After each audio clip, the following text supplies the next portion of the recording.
સયાજી હોસ્પિટલના ઓર્થોપેડિક વિભાગમાં ફરજ બજાવતી નર્સોએ સારવાર લઈ રહેલા દર્દીઓ સાથે રક્ષાબંધન પર્વની ઉજવણી કરવામાં આવી। આવતીકાલે 9 ઓગસ્ટ એટલે રક્ષાબંધન ભારત તહેવારોનો દેશ છે અને તેમાં અનેક તહેવારોની ઉજવણી થાય છે। આપણે ધાર્મિક, સામાજિક અને રાષ્ટ્રીય તહેવારો ઉજવીએ છીએ, જેમાં રક્ષાબંધનનો તહેવાર આવે છે। રક્ષાબંધન એટલે ભાઈ બહેનનો તહેવાર, તેનું બીજું નામ બળેવ છે।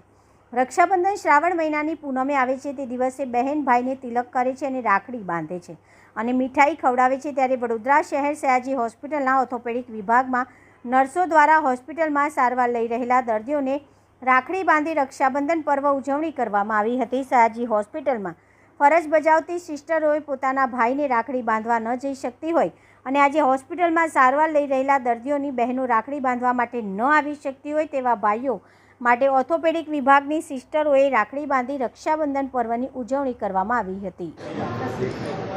નમસ્કાર, હું Salma Multani, vice president trained nursing association of India Vadodara branch.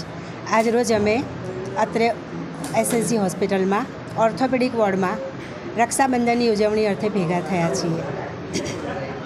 ભાઈ બહેનનો પવિત્ર તહેવાર અને એ સમયે કે નર્સિસ વ્યવસાયની અંદર જે સિસ્ટરો હોય છે, બહેનો હોય છે, એ લોકો આજે જે દર્દીઓ છે કે પોતાના ઘરે જઈ નથી શકતા અને ઘણી વખત એવું બને છે કે બહેનો બહુ દૂર હોય, અહીંયા એ લોકોને રક્ષાબંધન કરવા માટે આવી નથી શકતી, તો અમે લોકો એ લોકોને પોતાની બહેનોનો ખોટ ના પડે એ માટે થઈ અને આજે એ લોકોને રાખડી બાંધવા માટે અને જલ્દીથી સાજા થઈ અને પોતાના ઘરે પરત થાય અને બહેનો સાથે મળી અને સારી રીતે ઉજવણી કરી શકે એ આશયથી અત્રે ભેગા થયા છીએ।